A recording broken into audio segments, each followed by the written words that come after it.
Welcome to the On Your Mind podcast, where we are changing the mental health narrative, bringing hope and solutions. Here's your host, Timothy J. Hayes, psychologist.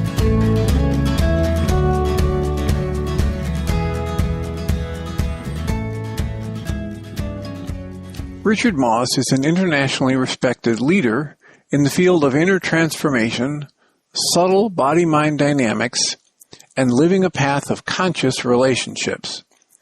In 1977, Richard was a practicing medical doctor when he experienced a spontaneous spiritual illumination. This awakened him to the multidimensional nature of human consciousness.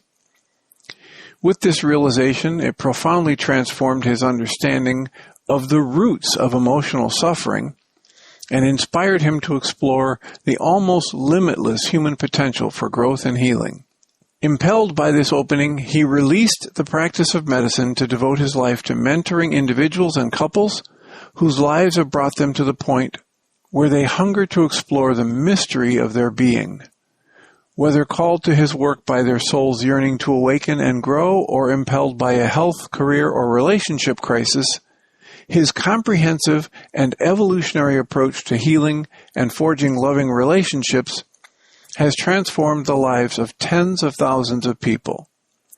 He is particularly renowned for the innovative, experiential nature of his workshops and longer retreats that offer individuals direct experience of life-changing states of consciousness and provide them with very effective models and practices for ongoing personal growth. He has published 7 seminal books on his visionary approach to evolution, which have been translated into 6 languages. Well, I thank you for being willing to share with us today. Can you tell us how you got into the work you do and what drives your passion for it? Sure. How did I get into this work? Synchronicity, things that happen that you don't expect to happen, that are like the breadcrumbs into the labyrinth and so forth. So I studied medicine. I went to medical school in New York City. Then I was coming out for my internship, and we were driving cross country with all I owned, which was next to nothing, in a rented van. A man joins us at our campsite. He's not wearing very much, bearded guy. And when I was traveling with 2 friends, 2 women, and they went to sleep. We had a bed rolled out on the side of the van. And he just said to me, of course, what the purpose of life is. And I went, what? No. And he said, well, it's really to learn to love. And then he told me that he was a member of a Sufi order and had been a Sufi for a long time. And what was so strange was that it was dark of night, and he walked up with firewood, and I never did see the car. And then he went back to his car, apparently. And then I got into my internship. I finished the internship. Then I was in my residency, starting out in the psychiatry residency. And I heard 2 of the older residents talking about a new meaning of seekers after truth. And I went, oh, I'm interested. It was a longer conversation with that gentleman at the campfire. And so I met Claudio Naranjo, who was a psychologist from Chile. And this was the San Francisco Bay Area. And I was on a path. I began to learn to meditate and other things. And that path kept unfolding. I got introduced to the people at the Los Angeles Center for the Healing Arts, which were a pioneering group of Jungian analysts and psychiatrists. And they were they knew how little we really knew about illness and cancer and what's typically called the mind-body connection. Well, long story short, I started deeper on a path that eventually took me out of medicine. I had an experience that changed me utterly, at least it showed me that there's a dimension of reality that we don't usually explore. And that was when I was 30. And then I began to do this, what I've been doing now, which is sitting with people in groups, primarily in groups. In fact, COVID is for the first time really changed my focus from groups to individuals and couples.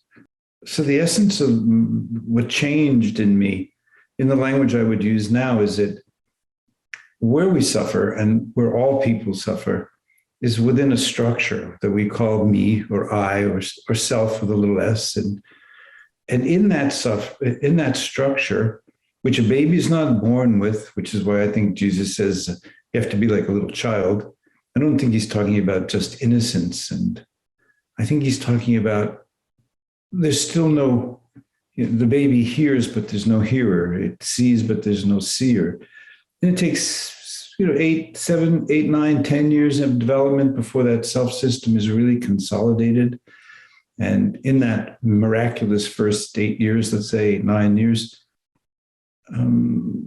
we managed to overcome the traumas, the bad mirroring, the pain of our parents, the failures of their relationships. And it's always a spectrum from really the best that you could hope from parents to really some pretty hideous circumstances. But we managed to become me. We managed to become I, and that self-system dominates this for the rest of our lives. And within that, there's a thing we could call the ego. And for me, the ego is what is typically meant by mind body, the mental thinking processes, like our beliefs about ourselves, our beliefs about others, the nature of what we select from the past, from our memory, to justify our present moment emotional reaction or something. See, I don't really think at the level of me or I, we have a past. We have the past that serves our anger or the past that serves our happiness. We select whatever memory supports the mood or the emotional reaction or in the present moment. And that's what the mandala of being was about. It was about this mental emotional link is what dominates people. It's the source of suffering. So it's not, you don't suffer because you have physical pain or you're getting old. You suffer because you say, I hate this, or I don't want this, or you talk about yourself in the negative. I'm not good enough. And these are all thoughts. I'm a failure. I didn't try hard enough. You failed me, the blame cycle. These are all thoughts, and every one of those thoughts simultaneously, instantaneously creates an emotion: anger, hope, resentment, bitterness. And that's what we see in our world. We see people in these structures, and they have awareness within their structure, the awareness to improve themselves in athleticism, or playing the piano, or in anything else, the awareness to join a particular group and be in service to that. I mean, our awareness is enormous of everything from, look at what we've created, from music to architecture to science. But we usually don't get into a deeper kind of awareness, an awareness that's really linked to the body in the present moment. And so the way I language it is, by 8, 9 years old, the assemblage point of consciousness is me. And if it never changes, that's as far as we go. But there is the possibility of a transformation, a true change that's profoundly healing. And that moves the assemblage point of consciousness to awareness. So for me, consciousness is a relationship. And this is what we do, my wife and I, and for many, many years. It's 46 years for me now, since I was 30. 44 years, but I was dabbling already before I was 30, and just sitting with people and shifting from conversation at the level of the ego to the possibility of a relationship with fear, as opposed to all the thoughts about it, all the planning to be safe, a relationship to loneliness, instead of all the thoughts that reinforce that, a relationship to sensation.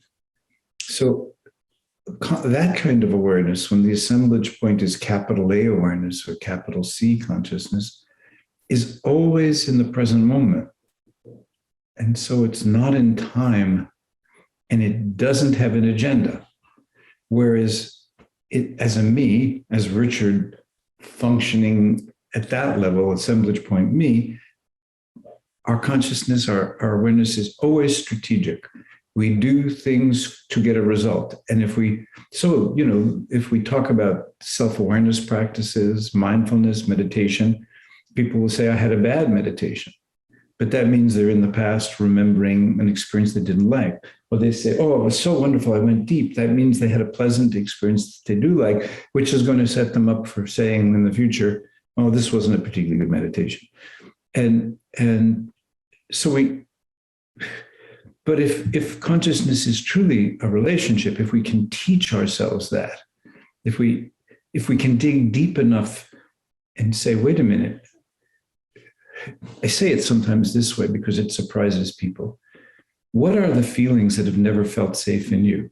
Has fear ever felt safe in you? Have you ever felt anger without thinking?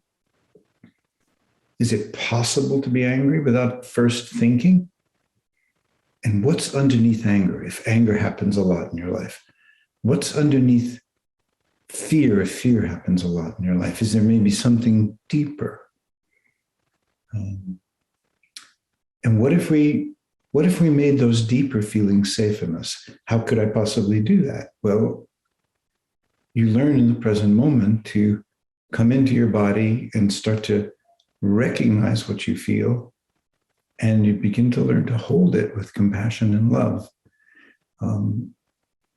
And those words are misleading in a way. They're pointers. What I say is, you'll see my bandaged hand. I just had surgery yesterday for carpal tunnel. I say, in the present moment, how you're presencing, how you touch, what you're experiencing determines what you're experiencing. So if you don't like what someone's saying to you, right, in that moment, if you don't like it, you're going to fight or withdraw. You're going to react. You're going to judge. If you can sit there and wait, whoa, that person just caused me to feel this. That's so interesting. I know that feeling. And you take responsibility for the feeling activated by that other person in you, activated in you, not by the other person. See, the self-system at me says, you make me feel this way, or you do this to me. So that's a rough, very rough outline of 45 years of growth and change and working with people and living my own path. I truly know that I'm not Richard in the sense of me, and that I am in a functional and in the world sense. I truly know that I'm the relationship with my experience. And how I touch loneliness is how I experience it. How I hold fear. How do you make fear safe in you? Well, because you'd say, fear makes me feel unsafe or terrified. And I'd say, you're absolutely right. At the level of me and the self-system, that's what fear does. But what about fear itself? What is fear? It's certainly our first teacher of survival. Look at all the animals. They're alert, they're alert, they're alert. But it doesn't serve us now, fear.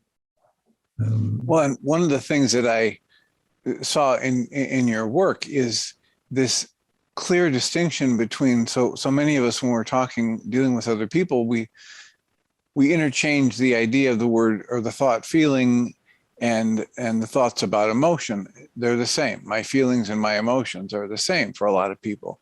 And you try to draw a clear distinction between those two, whereas emotion relates to the effect that I feel when I experience when I put thoughts to these energy flows, right? Can you say a little bit more about that? How you distinguish between this word feeling and this word emotion? Yeah. Well, simply, in the way that I'm making the distinction, emotion is the feeling or the sensation caused by a thought or a reaction to a perception. But feeling is a mode of consciousness that's quite distinct from thinking. So this constant looping between the mental and the emotional, constant. When a person finds themselves sitting and, looking at the ceiling at night and just rehashing something over and over again, I know that what they're doing is, that's creating anxiety, or that's creating fear, that's creating sleeplessness. And then they'll have stories about sleeplessness. But what I know is that underneath that is a feeling that hasn't been met, and it's trying to come forward. Often in the middle of the night's a great time for that, because we tend to be more vulnerable. So feeling as a mode of consciousness gives you information in the present moment. It's very interesting that Buddha basically said consciousness for human being is sensation. In other words, consciousness isn't an abstract consciousness, abstract word. For me, consciousness is a relationship. It's a ceaseless interaction relationship. And that relationship is occurring in the present moment. At that level, waves could happen. A woman contacted me some months after her son committed suicide. She'd worked with me for a number of years. She'd been in what I call a mentoring program, where I take relatively small groups of people, 12 to 20, 16 people, for 7 days, twice a year for 3 years, which is long enough to be with any teacher.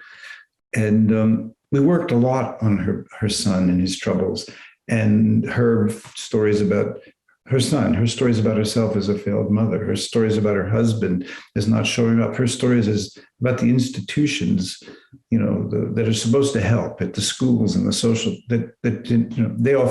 so she lived in the anger of that, and she lived in the judgment and the anger all the time. And we worked and worked and worked until she understood that all of that anger, all of that judgment, all of this, that was the poison.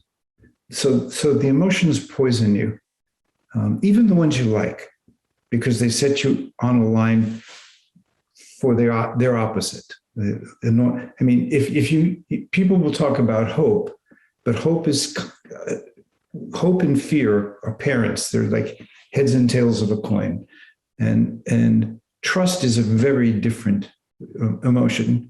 Trust is a feeling, a true feeling. I'm in relationship to myself now.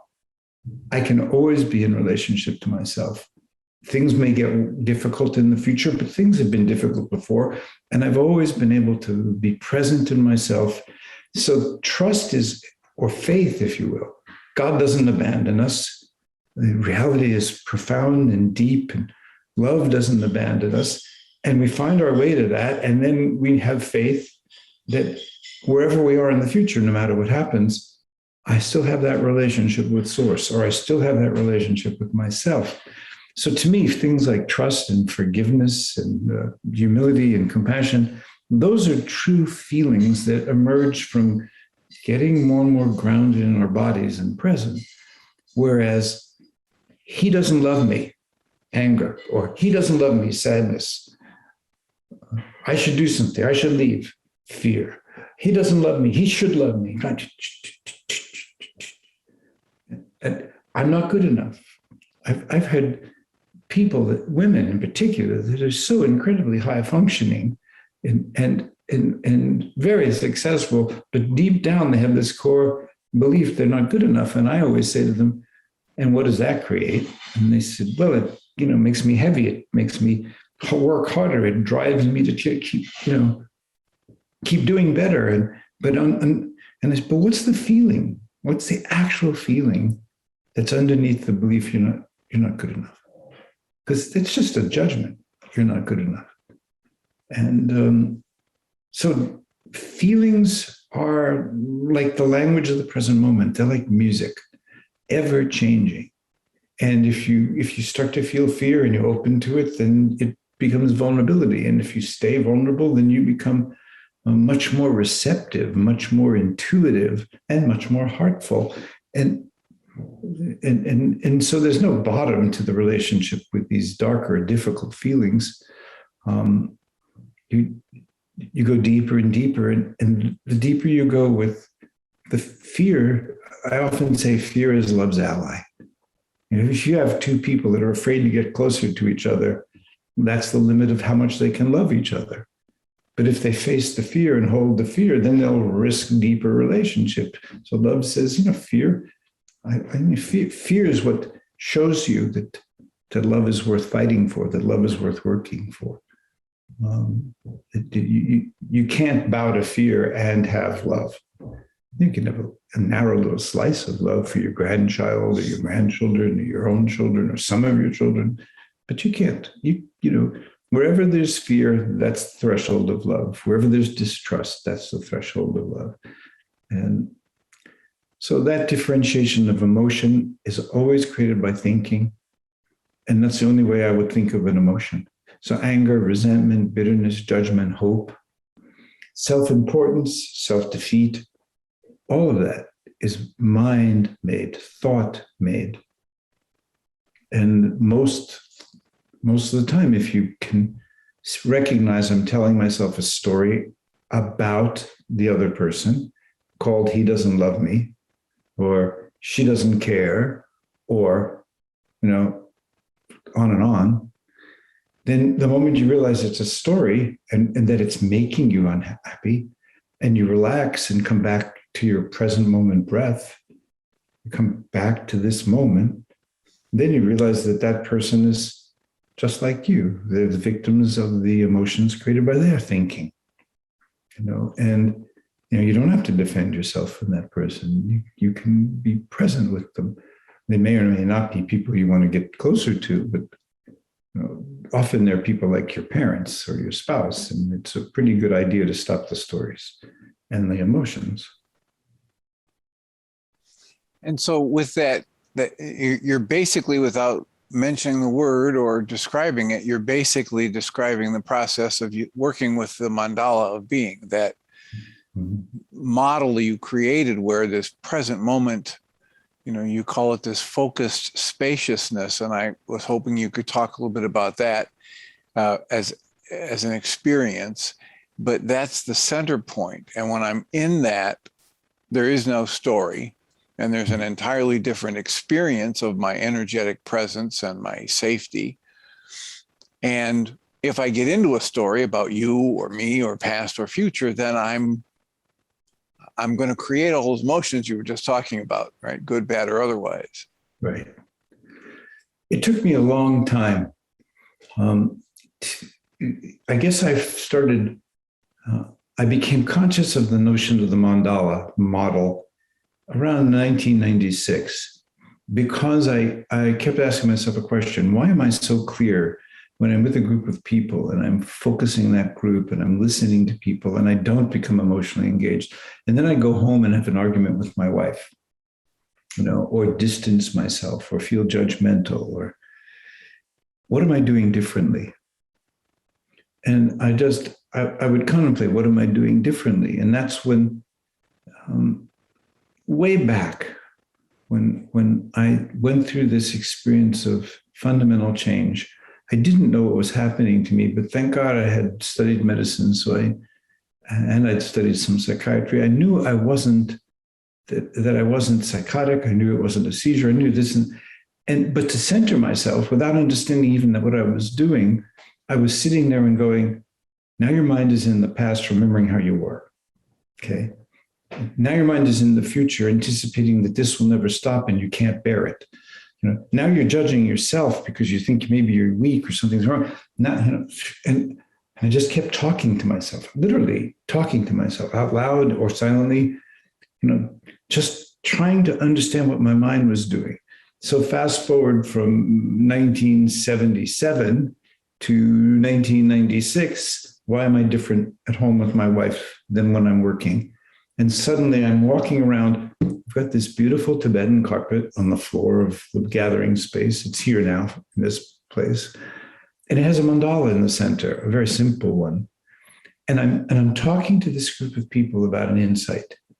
And I'm standing in the center of the mandala. And I said, when I'm working with you, I'm much closer to the center, like when I'm rock climbing, like when I'm dancing, like when I'm skiing. I'm in that zone.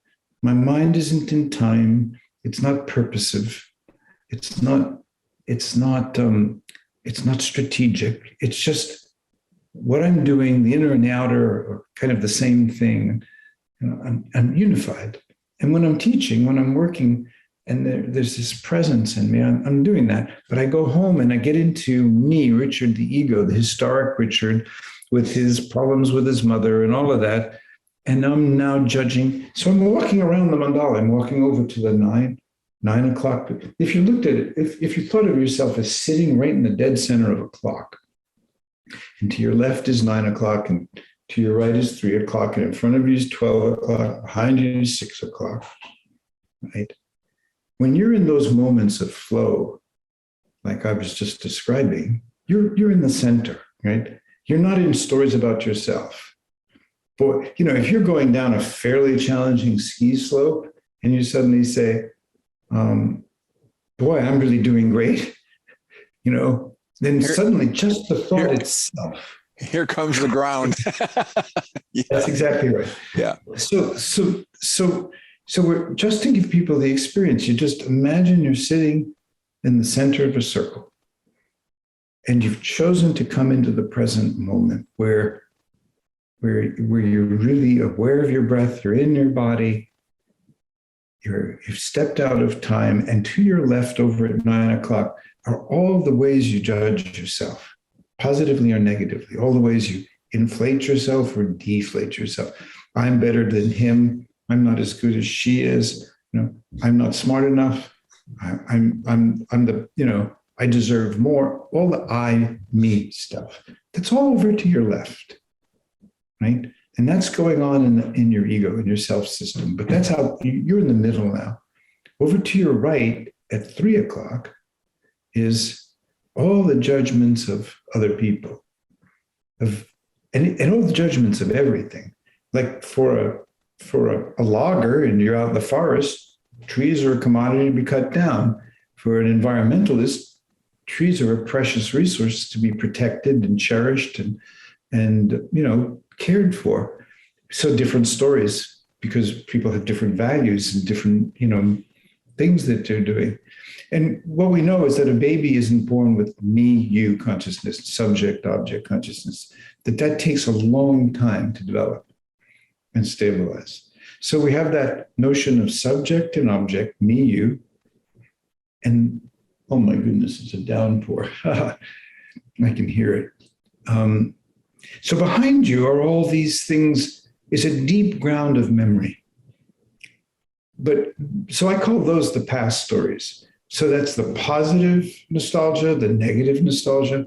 So like take, for instance, if you're angry at someone, right? And then you look into the past and you remember all the things that person did that have gotten you angry before. Or you look into the past and you remember how your father treated your mother, or your mother treated your father. And you select from your memory whatever justifies you being angry, right? So now we have me, you stories in the back. We have this ground of the past, but it's not really memory. I mean, it's memory, but it's psychological memory, and it's constantly changing, and it's being selected. It's not right remembering. It's not, this is the actual situation, because at the time that memory is imprinted, you have a particular consciousness, and so you imprint it in a certain way. Then we know that those kinds of memories, especially strongly emotional memories, are reimagined every time you have them, and they're reimagined according to the mood of the moment. So in that sense, there's no true past at the level of the ego. There's just what justifies my anger, my sadness, my fear, my resentment, my bitterness, my neediness. And in front of you at 12 o'clock are all the ways you can imagine the future, but we actually know that nobody can know the future, so that the future is truly imagined. But when we're me, we don't actually have a future. What do we imagine? We imagine some form of the past that might be better, and that leads to hope. We imagine some form of the past that could be worse, and that leads to fear. And so hope and fear, we swing between those.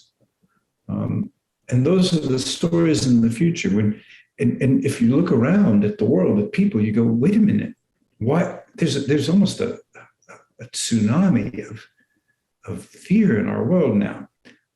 And that leads us to a different subject, which is, why are we so susceptible to fear? And how does the left brain and right brain and the nervous system really work, and other kinds of things. But that aspect of my work that has to do with presencing and being in the body and feeling, the mental emotional process is stories about myself, stories about others, what I'm selecting from the past, and how I'm imagining the future. And that creates the present moment activation in your body of fear, anxiety, heaviness, contractedness, hopefulness. But that circle around you, that assemblage point is the consciousness of the me that a baby doesn't have, and that then most of us never let go of. And when you look at these epidemics of fear, you realize that if you don't start with really something that's true, your mind will create a rationality for anything. I mean, you can start from, what is racism? Blacks are inferior. There were, intellects arguing, hundreds of years ago, African Americans, in those days they were just Africans or Black people. They're only good, the slave people and people in Europe, and then, they're only good for labor and having babies. Of course, it's nonsense. But if you start there, then you prove, you select the evidence all the time, the way you look at people. And then if you treat them a certain way because of your belief, then it's just an endless looping of hopeless stupidity. And you're trapped inside of it, and you don't have any freedom from it unless grace comes along and whacks you on the head, like that song, Amazing Grace. I was once lost in. So if you talk about a little bit more about these two words, focus, spaciousness, and that center of that conscious awareness of the now, how did you get to the focus, spaciousness concept?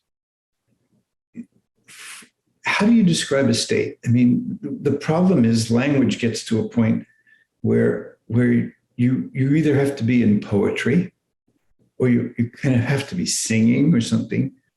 But the state of being truly in your body in the present moment with your mind silent, not activated, is a state of precise perception, right? That is, you see colors vividly in a way you hadn't seen them before.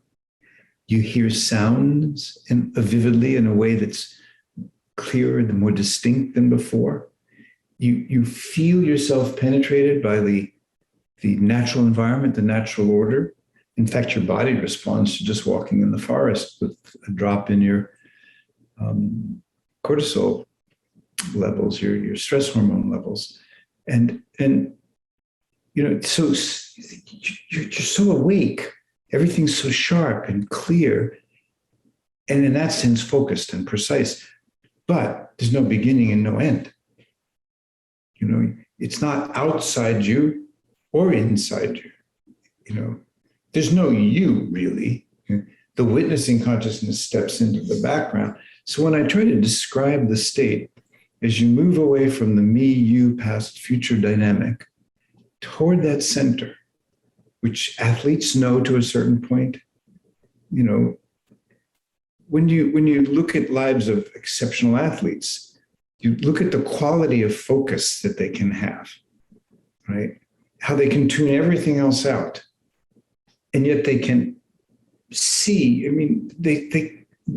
the context in which they're performing, whether it's Tom Brady as a quarterback or, some great golfer like Tiger Woods, everything else is excluded. They're very, very focused, and they're spacious in the context of that activity, but they're not spacious in the context of day-to-day life necessarily.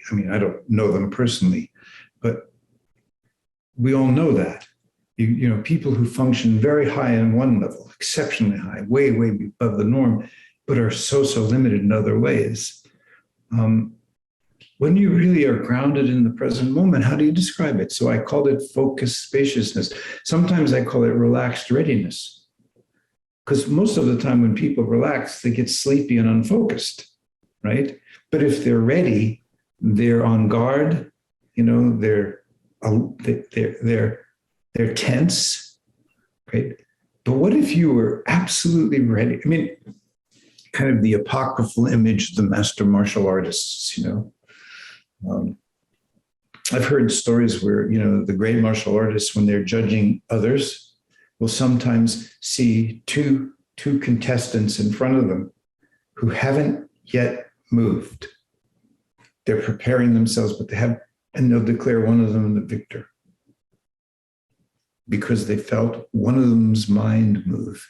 And if the mind moved, you'd lose. You had to move without mind. So how do you move without mind? Right? Well, gymnasts do that. And athletes do that all the time. And in martial arts, you're taking the contemplative, meditative world into a martial, physical, athletic domain. And as I said, these are kind of apocryphal stories. But so when I was trying to language what it's like to be focused and spacious, so if we have an audience now and people want to, if they're not driving or something, if they close their eyes and just you take a position in yourself and you say, here am I. I'm at the beginning of myself. Everything, there's only the now. Probably the most important, profound insight any human being can have, that there's truly only the now. And what do you experience in the now? You experience your breathing. So as you're breathing in, you just feel your body breathing, but really feel it, not spectator from your head. And you breathe out and just feel the body, that sensation, the coolness in your nostril, the softening in your chest, the softening in your belly. And the next in-breath. And with each out-breath, just keep relaxing without getting sleepy. So there are practices that are at the heart of everything I do that are about cultivating and stabilizing the ability to have an anchor in the present moment, which is sensation. So, for example, all the trials and tribulations of life, but all the time you were breathing. And when you're thinking about the people you're angry with, or you're fearing the outcome of some really disastrous situation and so forth, do you also remember your breathing? Because if you have that anchor of your body breathing in the present moment, you won't get deeply lost in an emotion like fear. You won't go into the future and get lost in distrust and anxiety and terror. So you have to develop an anchor in the present moment in the body. That's the very first step of awareness practice, consciousness practice. And it's not taught in psychiatry. It's not taught in psychology. Though right now we're weaving together the mindfulness practices, the awareness practices, and into our psychological thinking. Those practices, as you're talking about, that we can actually get better and better with practice of identifying the thoughts that pull us out of, as you said, if you're in the moment and you're aware of your breathing, you won't go into fear. And then my mind said, yes, unless I think, oh my gosh, I can't breathe. And then I pour a lot of thoughts into the sensations and I start to catastrophize it. But I'm glad. Yeah. And I'm glad you mentioned this, these athletes that get into the zone and they sink basketball shot after basketball shot and they don't know why. Or I think of Larry Bird when you were talking about the focused spaciousness, because he would go on a basketball court and not look and pass right to his player who was, inches away from an opponent.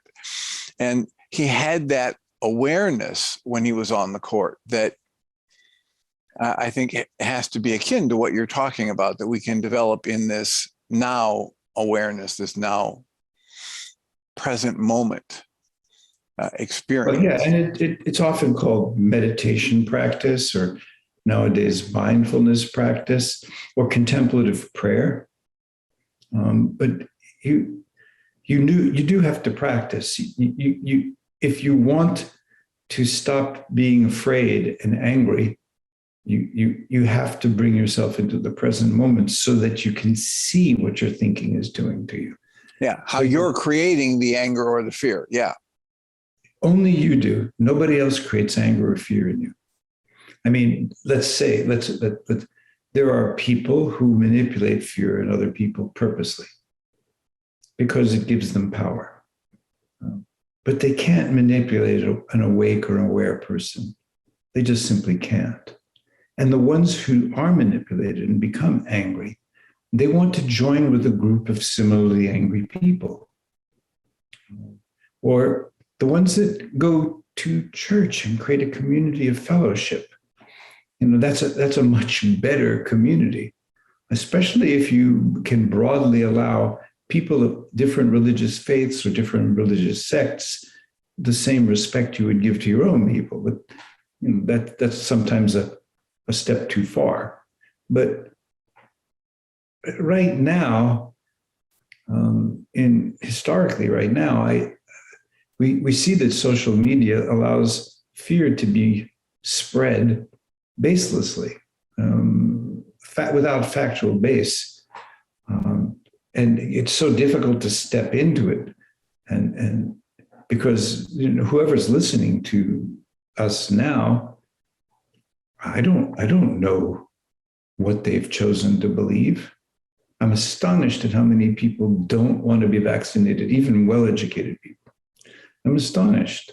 But then again, I'm a doctor or was a doctor, and I've studied that, and I understand what the history of vaccines are and the evolution of them. And but when you go online and it's an experiment, it's mind manipulation, it's this, or and you realize none of that's true. It's also like saying the election was stolen when it wasn't. But more and more, if you seed doubt into people and they listen to their own minds, the only ground they have is the emotion of the belief. And if that ground is anger, then they build a world around anger. If that ground is fear, they build a world around fear. And often people that are angry don't realize that they're actually very, very afraid. And people that move into anger very quickly, there's usually something that's hunting them much deeper, a deep sorrow, a deep, deep sadness, or a deep fear. And that's never been addressed. And unfortunately, it's that level of consciousness where most of us live, where we vote, where we make and pass our laws. It's scary. It's scary because we can lead ourselves to misery collectively. And you can never be safe until whatever inside of you feels unsafe, you learn to hold. And you can't do that without an awareness practice. You just cannot. Well, one of the things that I really appreciated about your book, this Inside Out Healing, and I want to mention that people can find you at richardmoss.com, MOSS.com. And when you talk about these very intense feelings, you call them abysmal feelings, and the willingness in your work to go there with people. So it's not just, I'm not looking at the mandala of being or the Richard Moss work for this light stuff. If you've got somebody with a little bit of anxiety or depression, they can go use this work. You're looking at the full experience of us as humans and talking about, what you do with using the same mandala, but, adding a few stop signs here and there to remind me to stop producing thought about this intense feeling or experience and being with it. And how more and more, I'm not sure if you're aware of it, but, this My Stroke of Genius, the woman who... Yes, Jill Bolte Taylor. Jill Bolte Taylor has been talking lately about the research that says, if you will just be with and not fight, push away, or grab onto an emotion, it's going to move through you in about 90 seconds in terms of the neurological system and this energy flow. And so that's the kind of thing that came to mind when I was reading your work on and using the mandala for these more intense feelings. And you remind me that I started an anecdote and didn't finish it. I was talking about the woman whose son was troubled, and all the work she did with me about her anger. Well, she called me and she basically said a couple of months ago, I was driving my car. I got a call that my son had committed suicide. And I had about 30 minutes before I'd get home and the phone would ring and I'd start to have to make organize and this and that. And she said, what was so extraordinary in that half hour, she said, I opened myself to feelings, and it was the beginning of opening to them. She said, I would never wish on another human being, but I never for a moment suffered. And she said, because if I'd done every story, I'd worked with you on every story, every judgment, every form of anger. So instead I could just feel. And so you talk about abysmal feelings, grief can be incredibly abysmal, but if you don't allow real grief, you'll just go to guilt, or you'll go to anger. He didn't do this, they didn't do that, or I didn't do enough, And once you're in the disguise of guilt and anger, the hiding place of guilt and anger, you're not grieving anymore, because grieving is one of the most intelligent and essential of all human emotions, because it's where we have to allow a constant play. 1 minute you can be laughing hysterically and really laughing, and the next minute you're sobbing in despair, and it's like 50 different pieces of music are playing inside of you, and you will recognize all of them for a split second, but you can't grab any of them. And this, so Jill Bolte Taylor is right, it'll pass through you, but grief won't pass through you in 90 seconds. Grief will, there are so many reminders, so many things that call you back in memory and mind. And both of those systems, the aware system and the me system, they overlap and they're working in parallel. But you can learn. You can learn to stop poisoning yourself with your own thinking, and you turn toward that simple breathing process I was describing.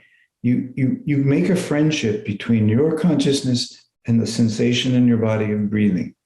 And so that link between a sensation that's always there and your awareness becomes an anchor in the present moment. And with that anchor, you turn toward the fear. You turn toward the sorrow. You turn toward the darkest despair, and you turn toward it, and you touch it softer and softer and softer. How do you touch it? With your breath, with awareness. It's in your body. It's not out there somewhere. You're feeling it. It's there. And if you turn toward it and you just touch it softly, it will become spaciousness. Most of these deepest and darkest feelings are disguised forms of love. They're condensed forms of spacious consciousness. And you have to keep touching them until they teach you. Everybody wants to control fear, feel better, control sadness, but you learn in the present moment to touch fear, and suddenly you feel spacious and relaxed. And then you go, wait a minute, what happened? And then the next time you try to do the same thing again, that doesn't work. So you realize this sensation called fear or despair will open into spaciousness, will open into love when you learn how to touch it, which means the you that's touching is the problem. So basically, fear teaches your self system how to relax until the fear can relax in you. And then you begin to develop a body of love, which is a living current of love and joy. And it takes years and years for that to happen in you. But you can't fix it with just medication. When things are extreme, you may be able to diminish them enough. But long-term transformation, long-term healing is the work of a lifetime. And there's really no end to it. And that experience in the moment is just the movement of life. And to be able to stay open to that rather than try to grab it and hold it or push it away is this touching gently that you're talking about. And it can be taught. I can learn it, and I can strengthen my ability to recognize when I'm in the grasping or pushing away, or I'm in the open state. Mm-hmm. My wife and I just did a 3-day, we call it deep work, but it's an introduction to this work. But probably half the time we were guiding some form of meditation, some form of internal self-referencing in the body, relaxing, wanting. Because what people don't realize is the self system is always wanting. It wants to feel better. It wants to understand. It wants to improve. It wants a result, right? But the deeper consciousness is just touching. And if you touch fear wanting, that's like saying to fear, I don't want you this way, but I want you another way, which is like turning to a child and saying, don't be the way you are. And what good does that do? All you do is the child will either suppress itself or it'll do one of three things. It'll hide from you, or it'll fight you, or get, angry and rebellious, or it will do everything you want and please you. I remember listening to Krishnamurti in a talk saying what we really need to do is embrace our negative emotions the way we would a wounded child. Exactly. As if you were the wisest of grandparents, right? And you toward your own feeling.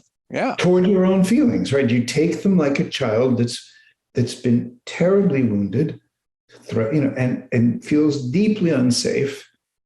And you stay with that. You consistently breathe with that inside yourself until that child teaches you what it needs to feel safe. So if it's fear, it teaches you how to touch it, how to presence with it, so that the fear is no longer fear. And then it becomes spaciousness, or it becomes openness, or it becomes, and it even can become love, almost in an instant sometimes. Well, really in an instant sometimes. And, how are we going to ever make people safe? You can't pass enough laws to make yourself safe. You can't blame enough people for a bad world and then think that if you contain those people, then you'll be safe. And I mean, if you can't make yourself safe through a relationship with what you feel, you'll never actually be safe. Are you expecting your husband to make you safe, or your wife to make you safe, or your children to fix your life, or your job to fix your life, or money to make you safe? And all of them can contribute to something good or not good in you, but it's really up to you. It's up to each of us. We're 100% responsible for our reactions. And see, that's a path. If the people that are listening to us simply say, okay, well, how do I live this? Then I'll say, you have to decide what your awareness is in service to. In other words, you have to decide why you're here. And if you decide that creation itself was an act of love, that, as Jesus taught, God is a God of love. If you decide that love is the purpose of why you're here, now your awareness is going to teach you all the ways you stop loving you. You see, and then now you have a purpose. But if you don't have a pole star that you're steering by with your awareness, then you'll steer by the shame you feel one moment, the anger you feel another moment, the anxiety you feel another moment, the hopefulness you feel another moment. You'll be bouncing all over the place without any anchor in yourself, in your body. But the moment you say, wait a minute, I'm here to love,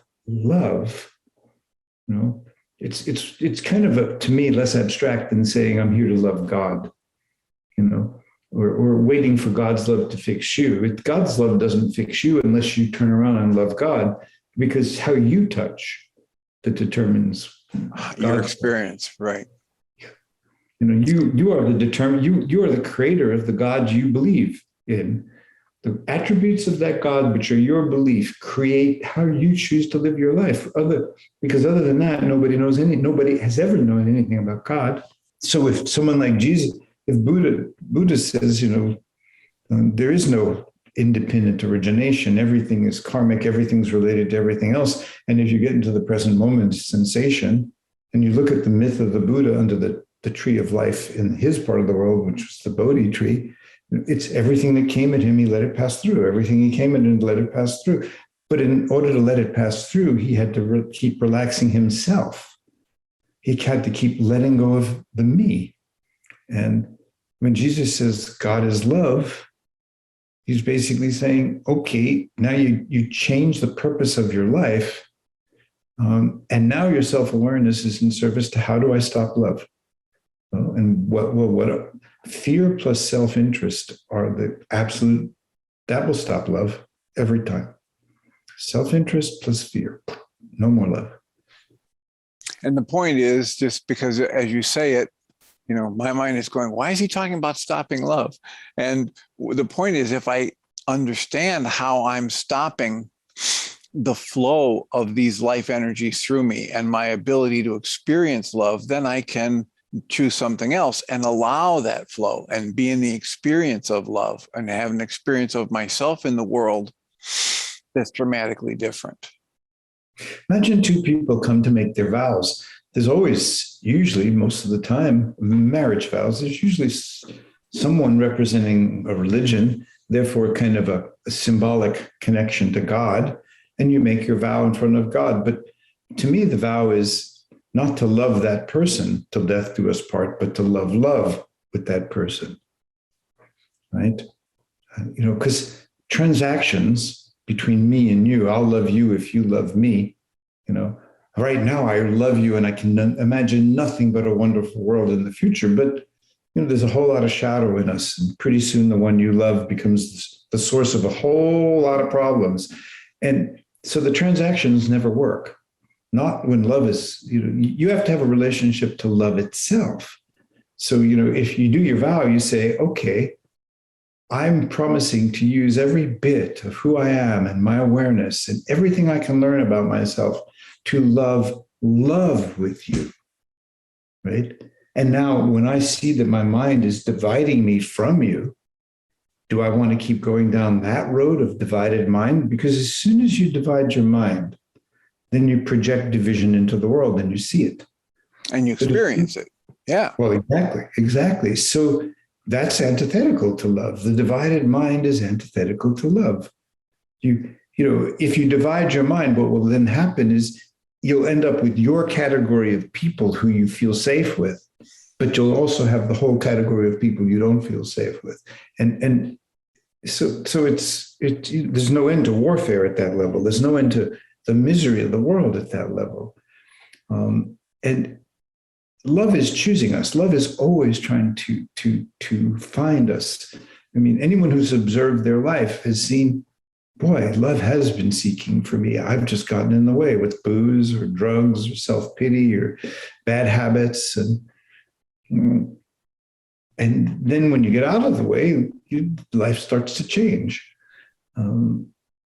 And I'm very aware that when we say these things and we're using words, it sounds so much easier than it is to learn to really love with fear. To have a partner that can make you feel so wonderful and at the same time make you so scared, or so. And then what does this mean to love with someone else? What does it mean to want to come back to the center of the mandala and stop the me, you, past and future stories and start again right now? I often say to people after our gatherings, retreats, go home and on the mirror in your bathroom and on your refrigerator, everywhere where you say, who I am begins now. If I'm angry, that means I'm telling myself a story. So find out what that story is.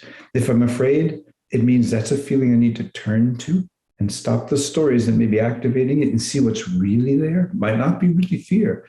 It might be deep sorrow. Sometimes when you stop the stories that are creating fear, what's underneath is just spaciousness and ease. You just don't know because we protect ourselves from our depths with this mental, emotional, mind-body connection. And that's not the deeper mind-body connection, because the deeper, the vast, the big mind and body, that's a body of love. It's literally a current of joy and love in your body. And it's always there. So the moment you sit down, there it is. When you're doing and you're focused, it's always there, but your attention is somewhere else. And when you make the image of Larry Bird, knowing how to make a pass without looking at the person, or I used to watch the Chicago Bulls with Michael Jordan, and you could see the energy change. Michael could change the energy field of the team and of himself in that context. I'm sure that in many other contexts, he's struggles with life like everybody else. I believe I read he had a gambling problem at some point in time, but he was a remarkably aware and awake person on the court. So was Larry Bird. And sometimes we're better coaches than we are practice, players. In my life, I tried to be a really good coach, but live the path myself every single moment. And to have found this path, and now to be 74 and know that there's nothing that ever can come to me in the future that I'll meet it with a yes as best I can every time. So there's nothing ever to be afraid of. And the future is always going to be stolen sooner or later. You'll lose your money, you'll lose your health, someone you love is gone. The future that you imagined, it can be stolen in a blink. So the only thing you have is your relationship to yourself right now. And the deeper that is, the closer you are to everyone else. So it's not this, I'm going to have a relationship with myself, and that's kind of narcissistic and exclusive. It's not that at all. Right. This is in that recognition that we're all connected. It's all energy. And just because I can't perceive those energies with my senses doesn't mean they're not there and that I don't live and swim in them. So, yeah, and you feel as your mind gets calmer, your body feels those energies. The body is it's the most intelligent part of us. And the feeling intelligence is the next most intelligence, and the thinking is the least intelligent because it can be led astray by anything. You can build crazy realities with your thinking and not believe they're crazy because they seem logical to you. There's so many good experiments that demonstrate how crazy our left brain is, the part that's representing with words, compared to the right brain, which is presencing right now all the time. And I mean, we could talk about all these things for long periods of time, but when I sit down with someone, I'm aware of a lifetime of practice in myself. I'm aware of the kinds of feelings that are pushing people into the thinking they have, the wounds of childhood that they're deeply needing to heal. Because one of the things about the intelligence of who we are is that we will try to resolve conflict and heal all our lives. Somehow we will try. Yeah, we'll try to make sense of it. And I love that you've given people a model in at least these two books of yours, The Inside Out Healing and The Mandala of Being, that they can begin to start working with that on their own if they choose. I realize that those books were about, you can do this yourself. If you read these things and think about them and then make it your own practice, it's life-changing. Well, I thank you so much for joining us today and sharing as generously with your time as you have. And I look forward to following your work. And I want to thank you because you're giving your time to a good cause. And I feel your clarity and heart, and they have a good champion in you. Well, thank you. I appreciate it. Do be well, and I will check in with you again in about a year and see if you've got any new projects we should discuss. Sounds good to me. All right. Thank you. Richard Moss is an internationally respected leader in the field of inner transformation, subtle body-mind dynamics, and living a path of conscious relationships. In 1977, Richard was a practicing medical doctor when he experienced a spontaneous spiritual illumination. This awakened him to the multidimensional nature of human consciousness.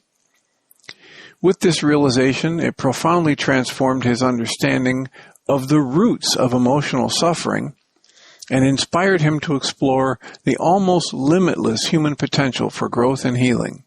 Impelled by this opening, he released the practice of medicine to devote his life to mentoring individuals and couples whose lives have brought them to the point where they hunger to explore the mystery of their being. Whether called to his work by their soul's yearning to awaken and grow, or impelled by a health, career, or relationship crisis, his comprehensive and evolutionary approach to healing and forging loving relationships has transformed the lives of tens of thousands of people. He is particularly renowned for the innovative, experiential nature of his workshops and longer retreats that offer individuals direct experience of life-changing states of consciousness and provide them with very effective models and practices for ongoing personal growth. He has published 7 seminal books on his visionary approach to evolution, which have been translated into 6 languages. You've been listening to the On Your Mind podcast, offered by Journey's Dream, where we support people through mental health challenges to a place of true and lasting well-being. If you love our show, we invite you to visit onyourmindpodcast.org to join the conversation, access the show notes, and discover our helpful resources. Thank you for listening.